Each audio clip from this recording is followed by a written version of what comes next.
என்னங்க இப்படி ஒரு கேவலமான சீரியலா அப்படிங்கிற மாதிரி இருக்குங்க. சிறகடிக்க ஆசையில் அன்பான இனிய உறவுகளே, உங்கள் பொண்ணான கையால் வீடியோக்குள்ளே போகிறதுக்கு முன்னாடி நம்ம சேனலுக்கு ஒரு ஆதரவு கொடுங்க, ஒரு லைக்கை கொடுத்து ஒரு சப்ஸ்கிரைப் பண்ணிவிட்டு. இப்போ எனக்கே செம்ம காண்டாது. நீங்களாம் யாரெல்லாம் செம்ம காண்டா? நீங்கள் இந்த மீனா என்னங்க முட்டாளா இல்லை லூஸா என்னங்க? ஒன்றுமே புரியலைங்க.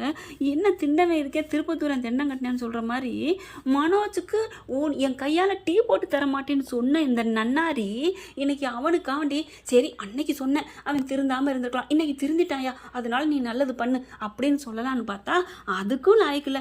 இன்னைக்கு வரைக்கும் இப்போ வரைக்கும் அவன் பிரியாணி திங்கிறான், அவங்க அடைச்சிக்குவாங்க அப்படிங்கிறான். ஆனால் அது கூட விடுங்க, என்ன நீங்கள் ஒரு எந்த தலைவி பதவி எடுத்துட்டியோ அப்படின்னு சொல்லிக்கிட்டு இருக்கேன். எதுலையுமே இவங்களை உயர்வா சொன்னதில்லை. முத்துவும் மீனாவையும் மட்டம் தட்டிக்கிட்டே இருக்குதுங்க. இந்த நன்னாரிகளுக்காக இந்த புள்ள ஏன் இப்படி பண்ணுதுன்னு தான் தெரியல. ஒரு ரூமு கட்ட முடியலை, 5 லட்சம் ரெடி பண்ண முடியல, இவனுக்காண்டி 10 லட்சம் ரெடி பண்ணதுக்கலாம். அப்படி என்னடி எனக்கு உண்மையில வண்டியாக திட்டணும் போல இருக்குங்க. நம்ம மீனாவை செம்மக்கம் வருது. என்ன மீனா நீ ஒரு அளவுக்கு ஒரு கை மண்ணலி போடு, ஒரு லாரி மண்ணலி போட்டால் தலை தாங்குமா? அந்த மாதிரி தாங்க. நீ ஓரளவுக்கு நல்லவன் இருடி. இந்த அளவுக்குலாம் தியாகச்செம்மல் நான் உலகத்தில் யாரையுமே பார்த்தது இல்லைங்க. அந்த புத்தன் இயேசு காந்தி கூட கொஞ்சம் இந்த மாதிரி பண்ணிட்டா சே நீ இப்படிப்பட்டவனா அப்படின்னு ஒரு வார்த்தை சொல்லுவாங்க. ஆனால் அதையெல்லாம் தூக்கி சாப்பிடுவா அவங்கள போல இருக்கே. இதுக்கு பேர் என்னங்க? இவங்க நல்லவங்களா இல்லை இழிச்சவங்களா இல்லை நம்மளை கிறுக்கன்னு ஆக்குறாங்கன்னா இந்த டைரக்டர் கமெண்ட்ஸில் சொல்லுங்கள் ஃப்ரெண்ட்ஸ். அப்புறம் இன்னொரு பாயிண்ட் எனக்கு சுருக்குன்னு பட்டது என்னன்னா, மனோஜ் பண்ணது தப்புங்க, முழுக்க தப்பு. அவர் தப்பு பண்ணாமல் இந்த ரோஹிணி கெட்டவ அவகிட்ட வந்து டைவர்ஸ் வாங்கி கொடுப்போம் அப்படின்னு நினைக்கிறாங்க பாருங்க, அதை கூட ஓகே சொல்லிடலாம். இப்போ அவன் பண்ணினது 420 வேலை கையெழுத்து போட்டது முழுக்க கரெக்டு, அவங்க கம்ப்ளைண்ட் கொடுத்தது முழுக்க கரெக்டு. அப்படி இருக்கல அவங்ககிட்ட போயிட்டு சிந்தாமணி நீ ஒரு நாளில் வாபஸ் வாங்கலைன்னா உனக்கு எதிராக பண்ணுவேன், எடியே மீனா உன்னையும் பண்ணுவேன்டின்னு அவள் சொல்லியிருக்கணும். அது என்னமோ பம்புது. ஆனால் அந்த பக்கத்து பார்த்தா சிந்தாமணி தான் வாலண்டியராக கையெழுத்து போட வச்சு பண்ணினாங்க தான். அவங்க தரப்பில் பண்ணது அவங்க தப்பு தான். அதுக்கு அவங்க மேலே நீ இந்த மாதிரி பண்ணிட்டேன்னு சொல்லிட்டு கையெழுத்து அதாவது கம்ப்ளைண்ட் கொடுத்து உள்ளார தள்ளலாம். அது வேற. சிந்தாமணியும் அந்த ஃபைனான்சரையும் என்னமோ எதை வேணாலும் பண்ணலாங்க, அவங்க பண்ணது முழுக்க தப்பு தான். ஆனால் அதே மாதிரி அதை விட 100 மடங்கு நம்பிக்கை வச்ச தான் பெத்த புள்ள, நம்பிக்கை வச்சா எங்கே நம்பிக்கை இல்லாத புள்ளன்னு தான் சொல்லணும். இருந்தாலும் இந்த மனோஜுக்காக எவ்வளோ இறங்கி பண்ணினார் அண்ணாமலை. இவன் கையெழுத்தை போட்டு பண்ணினானே அது எவ்வளோ பெரிய குற்றம். அந்த குற்றத்தை செஞ்சவனை வெளியில் எடுக்கணுங்கிறக்காண்டி இங்கே மக்கள்லாம் கொடி பிடிச்சிட்டு வராங்க. இது வந்து மிஸ்பிஹேவியர் பண்ணுற மாதிரி தான் இருக்குங்க. அதாவது நல்லவங்க தப்பு பண்ணிட்டா மட்டும் அது நல்லதுன்னு சொல்ல முடியாதுங்க. இப்படி எல்லாத்தையும் கூப்பிட்டு வந்து அடியே சிந்தாமணி நீ வாபஸ் வாங்கு, நீ நல்லதுக்காக நீ கொடிப்புடி ஆள்களை கூப்பிடு. ஆனால் அப்போ என்னதான் நல்லவனாக இருந்தாலும் உனக்கு ஒன்றுன்னொன்னே கெட்டதை கூட செஞ்சுக்கலாம், நல்லதுன்னு எடுத்துக்கலாம் அப்படின்னு தாங்க தோணுது மீனா விஷயத்தில். இன்னைக்கான சிறகடி காசு அப்புறமா எனக்கு சுத்தமாக இரிட்டேட்டிங்காக தாங்க இருந்துச்சு. உங்களுக்கெல்லாம் எப்படின்னு காமெண்ட்ஸில் சொல்லுங்கள் ஃப்ரெண்ட்ஸ். இப்போ ஓரளவுக்கு ஓடி ஆடி போயிட்டு வார்னிங் பண்ணிடுறாங்க நம்ம சிந்தாமணிகிட்ட. வேறு வழியே இல்லை, எல்லாரும் வந்து எல்லா அந்த சங்கத்தில் இருக்க ஒட்டுமொத்த பெண்களும் வந்து பேசுகிறாங்களா. அதனால ஐயோ கம்ப்ளைண்ட் கொடுத்தா நம்ம உள்ளார போயிடுவோமே, போயிட்டு போகுது நமக்கு பணம் வந்தால் சரி அப்படிங்கிறதுனால போய் கேஸை வாபஸ் வாங்கிடுறாங்க. வாபஸ் வாங்கின கையோட வெளியில் வரான். மனோஜ் விஜயாவோட மைண்ட் வாய்ஸ் என்ன தெரியுமாங்க எனக்கு தோணுது, எனக்கெல்லாம் ஒன்றும் கவலை இல்லை, நாங்கள் என்ன வேணாலும் நாங்கள் பண்ணுவோம், ஏன்னா எங்களை காப்பாற்றுறதுக்கு தான் இளிச்சவாயி முத்து மீனா இருக்காங்களே அப்படின்னு தாங்க எனக்கு தோணுச்சு. அது கரெக்டாக இல்லைன்னு கமெண்ட்ஸில் சொல்லுங்கள் ஃப்ரெண்ட்ஸ். இப்போ வீட்டுக்கு வந்துடுறாங்க. அண்ணாமலை மட்டும் செம்ம காண்டில் இருக்காங்க. விஜயா மனோஜிட்ட சொல்லுது வாயே திறக்காதடா, பேசாமல் இருடா சரிம்மா அப்படிங்கிறாங்க. அங்கேயே வான் பண்ணி தான் அனுப்புகிறாங்க. இந்த மாதிரி வேலையெல்லாம் வச்சுக்காத அப்படின்னு சொல்லிட்டு, என்னம்மா இப்படி ஒரு வேலை பண்ணியிருக்கான் ஏன் வாபஸ் வாங்குறீங்க அப்படின்னு கேட்குறாங்க. இருந்தாலும் வேறு வழி இல்லைன்னு சிந்தாமணி கேஸை வாபஸ் வாங்கிடுறாங்க. இப்போ வீட்டுக்கு வந்துடுறாங்க. எப்பேற்பட்ட உதவி மீனா பண்ணியிருக்கிறது, நான் அந்தனா தெய்வமாக பூஜை போட்டு கும்பிடுவேங்க. ஆனால் அவன் கொஞ்சம் கூட இது இல்லாமல் அப்படின்னு சட்டையை தூக்கிட்டு அன்பாட்டுக்கு வர்றான். முத்து பார்க்குறாங்க, டேய் என்னடா எவ்வளோ வேலை பண்ணியிருக்கிறான் என் பொண்டாட்டி, ஒரு தேங்க்ஸ் கூட சொல்ல மாட்டேங்கிற, எதுக்கு என்ன தேங்க்ஸு, என்னம்மா இப்போ அவங்க என்ன பண்ணிட்டாங்க, என்ன கேஸை வாபஸ் வாங்கியிருக்கு அவ்வளோதான், எனக்கா என்ன செக் இழுத்தாங்களா போராட்டம் பண்ணாங்களா, அட நன்றி கட்டண்ணா அப்படின்னு சொல்லி வருது. வேணாண்டா அந்த மிருகமாவது நன்றியோடு இருக்கும், ஆனால் நீ அதை விட கேவலமானவன், அதை உன்னோட நான் சொல்ல மாட்டேன் அப்படின்னு சொல்லிட்டு வந்து தொலை அப்படின்னு வீட்டுக்கு கூட்டி வராங்க. இதெல்லாம் இதெல்லாம் ஏன் நான் செய்கிறேன்னு நினைக்கிறியாடா? அப்பாவுக்காக பார்க்குறேன்டா, அப்பாவுக்காக பார்க்குறேன். அந்த அப்பாவையும் அவங்க பார்க்கல, நீ ஏன்டா அப்பாவுக்காக பார்க்குற முத்து? நீ பண்ணுறதெல்லாம் தப்புடா அப்படின்னு தாங்க தோணுது. இப்போ வீட்டுக்கு வந்துடுறாங்க. வந்ததுக்கப்புறம் அண்ணாமலை செம்ம குடுப்பு கொடுக்குறாருங்க. மனோஜை பிடிச்சி சாத்துறாரு. எத்தனை வாட்டி தான் இவரும் சாத்துறது? அவனு தோளுக்கு மேலே 90 அடி தொடச்சி பார்த்தா ஒன்றும் இல்லடின்னு அதுகளும் வாங்கிட்டு ஆட்டையை கழிக்குதுங்க. அடிச்சுக்க அப்படிங்கிற மாதிரி. உங்களை அடிச்சு எனக்கு தாண்டா கை வலிக்குது அப்படிங்கிறாங்க. இப்போ என்ன பண்ணுறது? சரி இது முடிஞ்சு போச்சு, ஆனால் காசு அப்படின்னு சொல்லிட்டு இருக்கீங்களே கரெக்டாக ஃபைனான்சியரும் சிந்தாமணி வர, ஏய் இங்கே எதுக்கு வந்த அப்படின்னு சொல்ல, இங்கே பாருங்க கம்ப்ளைண்ட் கொடுத்தா வந்தாச்சு, முடிஞ்சு போச்சு. உங்களுக்கு இருக்குன்னு ரோசம் மானம் வெக்கம் நம்ம கையெழுத்தவன் போட்டு கொடுத்துட்டானே அப்படின்னு நீங்களே அப்படி பண்ணலை, விடுங்க, அதை எனக்கு தேவையில்லை. இப்போ எங்களுக்கு பணம் வேணும், என்ன பண்ண போறீங்க அப்படி சொல்ல, இன்னும் டயம் இருக்குல்ல, அதுக்குள்ளே நாங்கள் முடிப்போம்ல, அதுக்குள்ளே உனக்கு என்ன அப்படின்னு சொல்லிட்டு திட்டுறாங்க. நான் வான் பண்ணிட்டு போக வந்தேன், ஒரு நிமிஷம் கூட இனிமேல் நான் தயங்க மாட்டேன், நீங்கள் சொன்ன டயத்துக்குள்ள காசு கொடுக்கல, ஏலத்துக்கு போயிருந்த வீடு அப்படின்னு சொல்லிட்டு 2 பேரும் திட்டிட்டு போகிறாங்க. என்னப்பா பண்ணுறது அப்படின்னு சொல்லிட்டு இப்படியே ஒரு மாதிரியாக பைத்தியம் முடிச்ச மாதிரி பேசுகிறாங்க. ஏன்னா நீங்களாம் முட்டாளாடா? என்ன ஷோரூம் இருக்குது, அவன் மட்டும் எப்படியும் ஒரு 20-30 லட்சம் போகும் இல்லையா, அதை முடிச்சுட்டு கொடுக்க வேண்டியதானே, அவனுக்கெல்லாம் ஷோரூம் தேவையா? இவனே ஒரு கேன அந்த ஷோரூமால தான் இம்புடு கடை வந்துச்சு, சும்மா அதை விட்டுட்டு இவ தாலியாக விற்கிறாளாம். எனக்கு பயங்கர இரிட்டேட்டிங்காக வருதுங்க, செம்ம கோபம் வருதுங்க முத்து மீனா மேலே.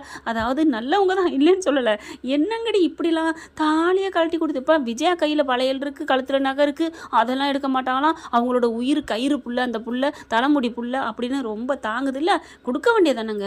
இவங்க முடியும் இவங்க பெத்த புள்ள பண்ண மாதிரி ரூமில் கால்குலேஷன் மீனா போடுறாங்க.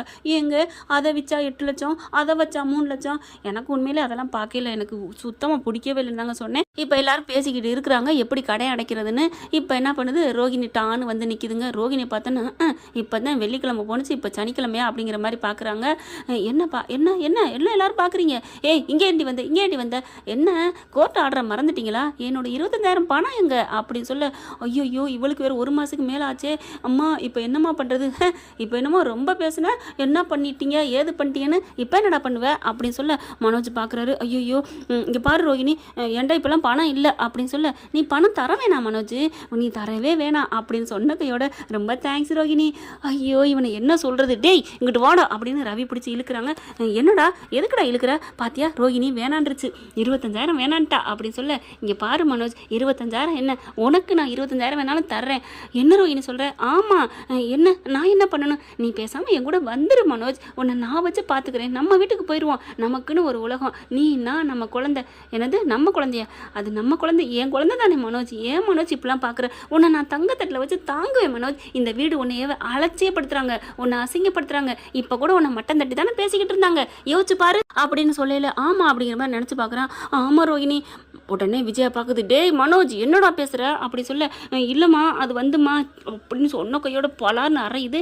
என்னடா அவள் ஒரு 25,000 வேணான்னு சொன்னா அவள் பக்கம் போறியா, உனக்கா நான் என்னென்ன பண்ணியிருக்கேன் அப்படி சொல்ல, இல்லைம்மா ரோகிணி இரு, உனக்கு என்ன 25,000 தானே நான் தந்துடுவேன் அப்படின்னு சொல்ல, இங்கே பாருங்கள் எனக்கு 25,000 பணம் வேணும், இல்லைன்னா நான் இப்போவே நான் போலீஸுக்கு கால் பண்ணுவேன், இல்லைன்னா கோர்ட்டுக்கு போவேன் அப்படின்னு சொல்ல, அண்ணாமலை பார்க்குறாரு. ஏன்டா அந்த கடனை அடைக்கிறதா, இது வேற, நீ இதுவும் கொடுக்க மாட்டியாடா அப்படின்னு சொல்ல, இல்லைப்பா ஷோரூமில் ஒன்றும் லாபம் இல்லைப்பா, நான் என்னப்பா பண்ணுவேன், ஐயோ இவனை என்ன பண்ணுறதுன்னு தெரியலையே அப்படின்னு சொல்ல, இதுக்கு இழிச்சவாங்க 2 பேரும் வராங்க. என்ன பண்ண போகிறான்னு நினைக்கிறீங்க, முத்து மீனாவும் பார்த்துக்கிறாங்க. ஏங்க இப்போ பூக்கட்டுறதுலேருந்து கொஞ்சம் வந்திருக்குல ஆதாயம் 50,000 இருக்குல்ல, அந்த 50,000த்துலேருந்து 20,000 கொடுக்கவா, எடுத்துகிட்டு வா, வேறு வழி. அப்பா நெஞ்சை பிடிச்சிக்கிட்டு உட்காந்துருக்காரு. ஏன்னா அண்ணாமலை அப்படியே ஹார்ட்டை பிடிச்சிடுறாரு. இவங்களுக்கு அப்படியே இதயம் பிசைஞ்சிருதுங்க. முத்துக்கு என்ன பண்ணுறாரு, இந்தாடா அப்படின்னு சொல்லிட்டு கையில் கொடுக்குறாங்க மனோஜ் கையில். மனோஜ் அப்படி பார்க்குறாரு, 25,000 போகுதே, என்னமோ இவன் உழைச்சி காசை போகிற மாதிரி, இந்தா அப்படின்னு ரோஹின்ற கொடுக்க, இது கூட உனக்கு கொடுக்க துப்பு இல்லைல, நீலாம் ஏன் மனோஜ் நான் தான் வந்துடுறேன்னு சொல்கிறேன் கேட்குறியா அப்படின்னு சொல்லிட்டு நான் கிளம்புறேன், ஆனால் அடுத்த மாதம் இப்போலாம் நான் தள்ளி போக விட மாட்டேன், 1ஆம் தேதி ஆனால் டான் வந்தாகணும் அப்படின்னு சொல்லிட்டு கிளம்பி போகுது. அப்படி பார்க்குறாங்க. அட தூ அப்படின்னு சொல்லிட்டு காரி துப்புது விஜயாவே. என்னடா பண்ணிட்டு இருக்க, என்ன அப்படிங்கல, இல்லைம்மா அது வந்துமாச்சே அப்படின்னு சொல்லி இப்படி திரும்புகிறாங்க. ஸ்ருதி வருது. ஏன் மனோஜ் இப்போ என்னமோ ரொம்ப பேசினேன், என்ன பண்ணி பிடிச்சி மீனா என்ன பண்ணிட்டீங்க முத்து அப்படின்னு, இப்போ இந்த 25,000 கூட அவங்க கொடுக்கணும் அவசியமே இல்லை, ஆனால் உங்களுக்கு கொஞ்சம் கூட ஒரு குற்ற உணர்ச்சி இல்லை, ஒரு நன்றி உணர்வுமே இல்லையே, இப்படி இருக்கனால தான் நீங்கள் இன்னும் கீழே போயிட்டே இருக்கீங்க தெரியுமா மனோஜ் அப்படின்னு ஸ்ருதி சொல்ல, என்ன ஸ்ருதி நீ இப்பெல்லாம் பேசாத, நான் என்னென்ன படிப்பு படிச்சிருக்கேன் என்ன நினச்சிட்டு இருக்க அப்படின்னு சொல்ல, டே நிப்பாட்றா அப்படின்னு அண்ணாமலை கத்துறாங்க. எல்லாரும் அதிர்ச்சி ஆயிடுறாங்க. இங்கே வா அப்படின்னு விஜயா கூப்பிட பக்கத்தில் வராங்க. என்ன நான் அப்படியே விட்டுட்டா அப்படியே எஸ்கேப் ஆகலாம் பார்க்குறியா, இல்லைங்க அது வந்துங்க, என்ன வந்துங்க போயிங்க, நீ ஆத்தாளு மைனு தெரியாமல் திருட்டுத்தனம் பண்ணி காசை வாங்கி வீட்டை கொண்டு ஏலம் வைப்பீங்களா, நாங்கள் நாங்கள் அதுக்கு கடன் அடைக்க அலையோமா, அப்போவும் நீங்கள் சொகுசாகவே திருவீங்களா? இல்லைங்க, நாங்கள் என்னங்க பண்ணணும் அப்படின்னு சொல்ல அப்படி பார்க்குறாங்க. அப்பா ஒன்றும் இல்லைப்பா, இவங்கள நான் ஒன்றும் நான் எவ்வளோ கஷ்டப்பட்டு படித்தேன் தெரியுமா? என்னை கொண்டு ஜெயிலெலாம் வச்சுட்டாங்க. அது யாராலடா? ஒன்னால தானே? இல்லை, அது இங்கே பார், வாயை மூடு அப்படின்னு சொல்லிட்டு, நீங்கள் 2 பேருக்கும் ஒரு தண்டனை இருக்குது. அவன் உள்ளர வச்சது என்ன, நான் உங்களை உள்ளர வைக்கிறேன். டேய் முத்து இங்கே வாடா அப்படிங்கிறாங்க. அப்பா என்னப்பா? ஆமாடா, நான் இப்போ ஒரு கம்ப்ளைண்ட் தரேன்டா. என் பேரை தப்பாக போட்டு அவனே போட்டு இந்த மாதிரி வேலை பண்ணியிருக்கான், போட்டு வேலை பண்ணியிருக்கான்னு கம்ப்ளைண்ட் எழுதுடா அப்படின்னு சொல்ல ஸ்ருதி வேக வேகமாக போகுது. பேப்பரையும் பேனாவை எடுத்துகிட்டு வர முத்து மீனா அப்பா பாப்பா வேணாப்பா, ஏதோ தெரியாமல் பண்ணிட்டான்ப்பா. எதுடா தெரியாமல் பண்ணிட்டான்? எது தெரியாமல் பண்ணிட்டான்? வேணாண்டா, எனக்கே இப்போ தான் வீரம் வந்திருக்கு, என்னை தடுக்காதடா அப்படின்னு மிச்சர் அண்ணாமலை சொல்கிறாரு. ஆனால் முத்துவும் மீனாவும் தடுக்கிறாங்க. ஸ்ருதி என்ன பண்ணுறாங்க, நீங்கள் சும்மா இருங்க மீனா அப்படின்னு எழுத ஆரம்பிக்கிறாங்க. உடனே மனோஜும் விஜயாவும் ஸ்ருதி சும்மா இரு, அப்பா வேணாம்ப்பா, நீ என்ன சொன்னாலும் கேட்குறேன்ப்பா, என்ன சொன்னாலும் கேட்பியா? கேட்குறேன்ப்பா அப்படின்னு சொல்லிட்டு, சரி ஒன்றும் இல்லை, ஓ ஷோரூம் என்ன விலை வருதோ அதை நம்ம கொடுத்துடலாம். அப்பா இப்போ தானடா என்ன சொன்னாலும் கேட்பேன்னு சொன்னேன் அப்படின்னு சொல்ல, இல்லைப்பா அது வந்துப்பா இங்கே பார், என் காசில் ஆரம்பித்தது, அது இருக்கவே தேவையில்லை. அவளும் அதே தானே சொல்லிக்கிட்டு இருக்கா, நான் பண்ணி கொடுத்தேன் என்னமோ அவள் காசை வச்சு பண்ண மாதிரி, அதனால் அதை முடிக்கிற. அது போக மீதி காசுக்கு நீங்கள் 2 பேரும் வேலைக்கு போய் அடைக்கணும் அப்படிங்கிறாங்க. வேலைக்கா? நான் என்னப்பா வேலைக்கு போகிறது? நான் என்னங்க பண்ணுவேன் அப்படின்னு ஆத்தாளு மைனை சொல்ல, என்ன பண்ணுறதா அப்படிங்கல அங்கே 2 பேர் வராங்க. மீனா அப்படின்னுக்கிட்டு, என்னக்கா வாங்கக்கா அப்படிங்கிறாங்க. நீ 6-7 பேர் வேலைக்கு வேணும்னு கேட்டிருந்த, ஒரு 4 பேர் தான் வேலைக்கு சேர்ந்துருக்காங்க, கிடச்சிருக்கு. இன்னும் 3 பேர் 2 பேர் கிடைக்கலையேம்மா, இன்னும் ஒரு ஆள் வரேன் இருக்கு, இன்னும் 2 பேர் கிடைக்கலையே.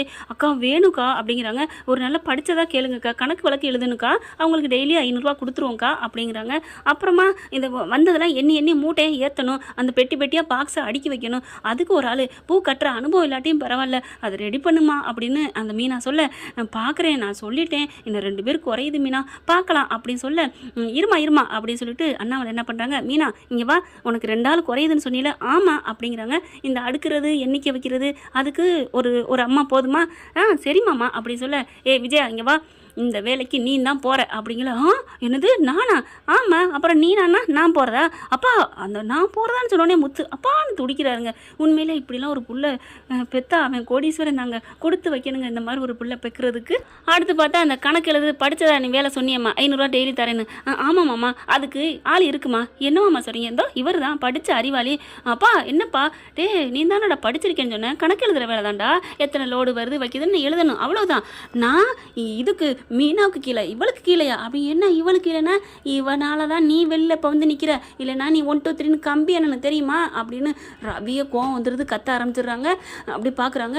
விஜயா பார்க்குது, என்னால் முடியாது, இவ கீழே நான் வேலை பார்க்க முடியாது. இங்கே பாருங்க, 2 பேர் வேலைக்கு போனீங்கன்னா, மாமா வேணாம் மாமா, அத்தையும் இவரெல்லாம் வேணாம், வேறான்னு நான் சேர்த்துக்கிறேன்.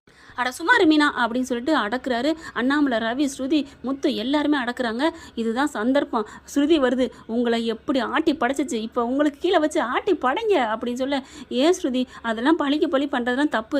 ஆடா என்ன மீனா, நான் பழிக்கு பழியா சொன்னேன், வேலை பார்க்க போகிறாங்க அவ்வளோதான் அப்படின்னு சொல்ல, அவங்களுக்கு நம்ம சம்பாரிச்சு போடணும், அவங்கள வேலை வாங்கக்கூடாது. ஆடா போ மீனா, நீ இப்படி இருக்க வரைக்கும் உருப்பட முடியாதுங்கிற மாதிரி நான் என்ன பண்ணுறது அப்படின்ட்டு போயிடறாங்க.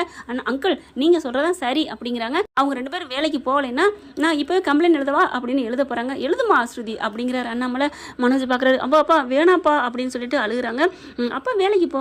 இல்லைப்பா நான் படித்த படிப்பு என்ன, வேலைக்கு போகிறது, எந்த வேலைக்கு போகிறது? ஏன்டா பாத்திரம் பண்ற வேலை பார்த்திய, விற்கிற வேலை பார்த்தியா, அதுக்கு இது என்ன மட்டமா?